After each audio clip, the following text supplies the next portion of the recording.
E você achando que 2020 o pior já tinha passado.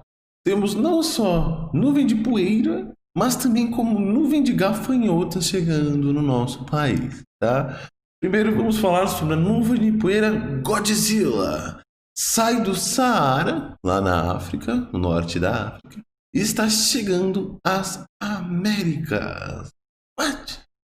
Satélites detectaram nos últimos dias uma enorme mancha opaca encobrindo parte do Oceano Atlântico. Segundo a BBC, trata-se de uma nuvem de poeira que está indo do Saara até o Caribe. O evento é apelidado de Nuvem de Poeira Godzilla e consiste em uma massa de ar muito seco, com poeira do deserto africano se movendo em direção às Américas. É um fenômeno comum e ocorre anualmente, mas parece que em 2020 ele se intensificou. No Caribe, os efeitos já são sentidos. Em vários países existe a recomendação para que os cidadãos usem máscaras. Oh, really? E evitem atividades ao ar livre, dada a alta concentração de partículas no ar. Navios também foram advertidos sobre a baixa visibilidade para navegação. De acordo com Olga Mayol, especialista do Instituto de Estudos de Ecossistemas Tropicais da Universidade de Porto Rico, a atual nuvem tem a concentração mais alta de partículas de poeira observadas na região nos últimos 50 anos.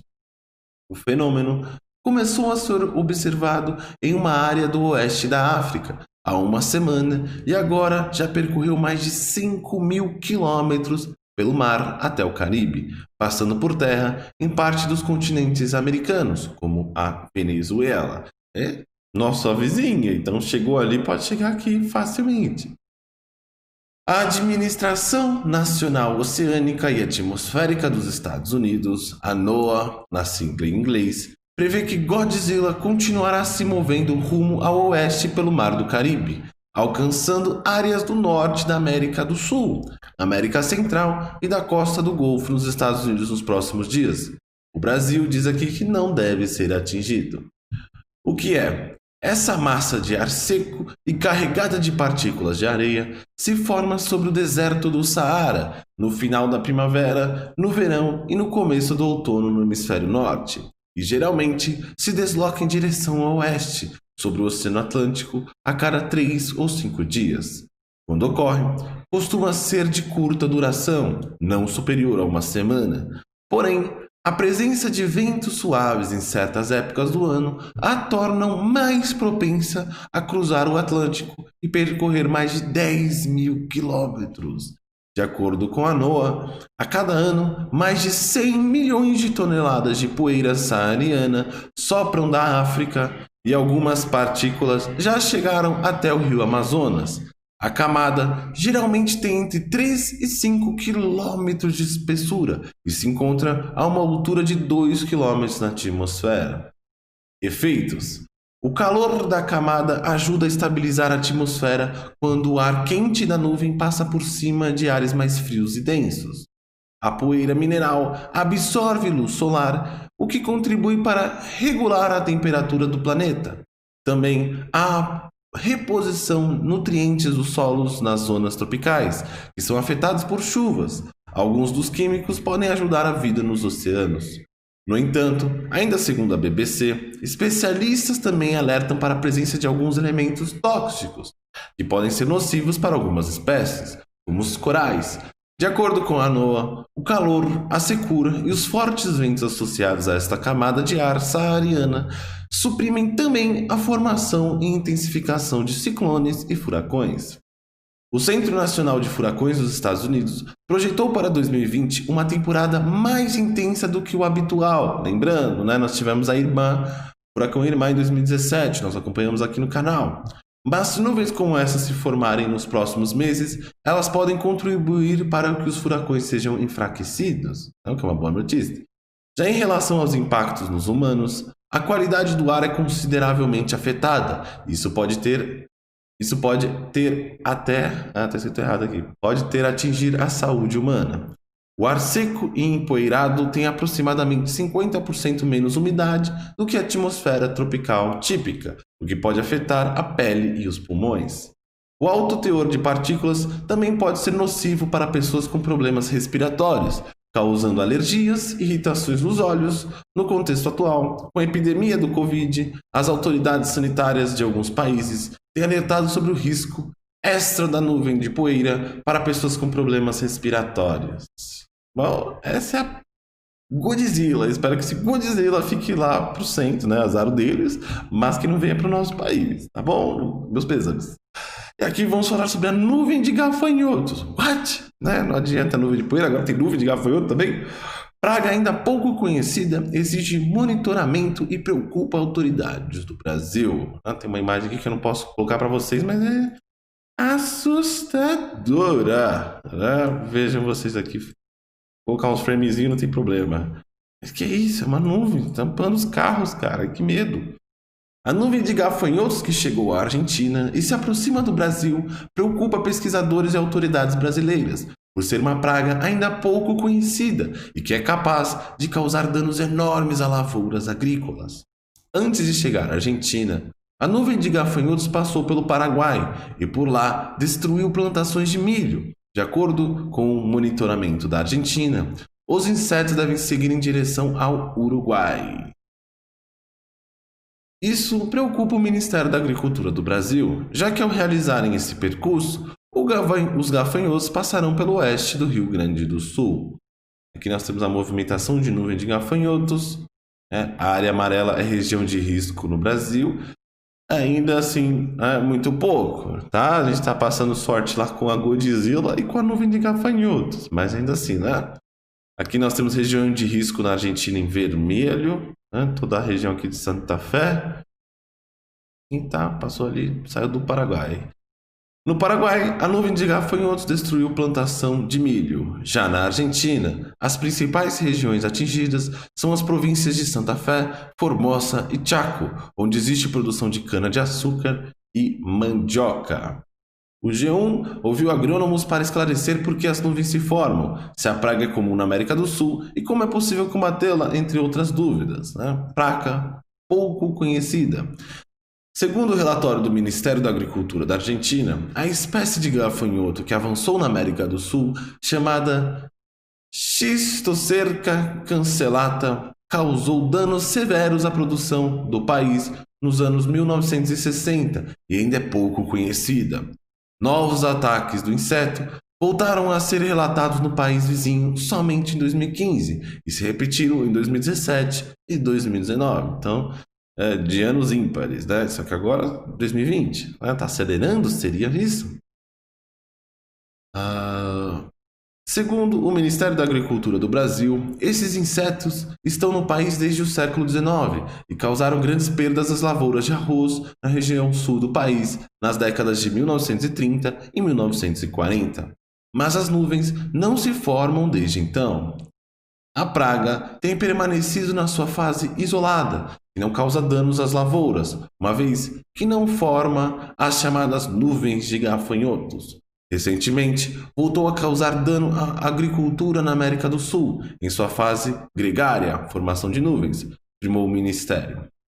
Ivo Piorosi Júnior, doutor em ecologia, participou de um estudo pela Embrapa no final da década de 1980 de um fenômeno parecido ocorrido em Mato Grosso, porém com uma outra espécie do inseto, Ramatocerus schistocercoides. A formação de nuvens de gafanhotos não é algo recorrente e nem um problema crônico da agricultura brasileira, diz o pesquisador. Tem mais uma imagem sobre bem nojento. Ai, meu Deus. Essas infestações são periódicas, fazem parte do ciclo da espécie. Já houve surtos no passado, na década de 1940, 1970 no Sul, afirmou Piorosi Júnior. Vivemos poucas experiências no Brasil para dizer como as espécies de gafanhotos respondem ao ambiente. Não dá para definir quais são os ciclos do surgimento das nuvens, completou o pesquisador. Formações das nuvens. Piorosi Júnior conta que os insetos têm um mecanismo genético de gregarismo, ou seja, vivem em grupos agregados. É um comportamento natural dos gafanhotos viverem próximos. inclusive para facilitar a reprodução. Se encontraram condições de reprodução, sobrevivência e alimentação, eles se agregam, mas para ter mais chance de se reproduzir. É como se aproveitasse um momento favorável para potencializar o aumento da população. É uma tempestade perfeita, explica. Após esse ciclo de expansão, a tendência é que os insetos se dispersem, o nível populacional se estabilize. Os gafanhotos podem viver de meses até um ano. Tudo varia conforme a espécie, o clima e as condições do enxame. Podem vir a ser um problema se eventualmente chegarem ao Brasil. Vai depender muito das condições que eles vão encontrar pelo caminho, o clima e o que vão ter para comer, que culturas ainda estão sendo plantadas. Os gafanhotos não diferenciam uma vegetação natural de uma cultura economicamente importante para o ser humano. Clima e agrotóxicos. Segundo o governo, os fatores que levaram para o surgimento desta praga em sua fase mais agressiva na América do Sul ainda estão sendo avaliados pelos especialistas e podem ser relacionados a uma conjunção de fatores climáticos, como temperatura, índice pluviométrico e dinâmica dos ventos. O professor de entomologia da Universidade de Cruz Alta, Maurício Pasani, afirmou à RBS-TV que a estiagem que o Rio Grande do Sul passou neste verão pode facilitar a chegada dos insetos no Brasil. Se nós estivéssemos na nossa condição ideal de inverno, temperaturas frias, aquele ambiente nosso do Rio Grande do Sul no inverno, consequentemente a gente não teria essas populações, porque o nosso frio iria impedir. Como a gente não tem esse frio e como a gente não tem vento que favorece essa dispersão, a minha perspectiva é muito forte de que isso possa ocorrer no estado do Rio Grande do Sul. No entanto, Piorauzi Júnior disse que não é possível afirmar que apenas a seca e a mudança de clima que atingiu o estado e, por consequência, o sul do continente neste ano tenha estimulado a formação de nuvem de gafanhotos. O entomologista e pesquisador da Embrapa Soja de Londrina, Adneide Freitas Bueno, diz que o crescimento excessivo da população de gafanhotos é estimulado pelo clima quente e seco associado a um desequilíbrio ambiental provocado pelo uso excessivo e incorreto de agrotóxicos nas lavouras. Ele explica que o manejo incorreto dos inseticidas destrói agentes que são controladores naturais do crescimento do inseto e da proliferação de pragas. Esses agentes naturais são, por exemplo, os sapos, pássaros, bactérias e fungos. Há fungos, por exemplo, que são responsáveis por causarem doenças que matam percevejos e gafanhotos. E quando você usa incorretamente os agrotóxicos, você destrói todos esses micro-organismos que seriam importantes para controlar naturalmente o crescimento da população de insetos. E como o nosso organismo, se você tomar muito antibiótico, você destrói bactérias que são importantes para o nosso organismo. Formas de combate é que nós temos. Segundo o Bueno da Embrapa, uma forma de combater a nuvem de gafanhotos é utilizar inseticidas específicos nas plantações para matar os insetos. Porém, o uso de inseticida é paliativo e pode não ter resultado tão bom, pois são muitos insetos que voam de forma muito rápida e longas distâncias, em grande quantidade. Quando eles chegam, devoram rapidamente tudo que é verde. Então, até o produtor tomar a decisão de colocar inseticida e o produto fazer efeito leva alguns dias. Somente para o inseticida fazer efeito são 2 dias, explica Bueno. Por isso, o pesquisador ressalta que o monitoramento neste momento é muito importante. Já para prevenir que o estrago do longo prazo, a saída, segundo Bueno, é fazer um uso racional dos agrotóxicos e manejo integrado de pragas e doenças. Piorauzi Júnior reforça que o controle dessas pragas deve ser feito e indicado pelas autoridades, no caso, o Ministério da Agricultura, até porque, se o agricultor fosse aplicar inseticida, ele precisaria de um receituário agronômico para comprar o defensivo, e isso é fiscalizado. Alerta no Sul. O Ministério pediu que as Superintendências Federais de Agricultura e aos órgãos estaduais de defesa agropecuária para que realizem o monitoramento das lavouras e orientem os agricultores, principalmente os do Rio Grande do Sul, a adotarem eventuais medidas de controle da praga, caso a nuvem chegue ao Brasil. As autoridades fitossanitárias brasileiras encontram-se em permanente contato com as autoridades argentinas, bolivarianas é política, e paraguaias, por meio do Grupo Técnico de Gafanhotos do Comitê de Sanidade Vegetal, o COSAV, reforçou o mapa em nota divulgada nesta terça-feira. A nuvem consegue se deslocar rapidamente, cerca de 150 km por dia, o que reforça a necessidade de monitoramento de autoridades e produtores rurais. E se vocês gostaram desse vídeo, cheque nossa livre iniciativa para não ficarmos atrás do Godzilla e dos gafanhotos. E até o próximo vídeo. Tchau, tchau.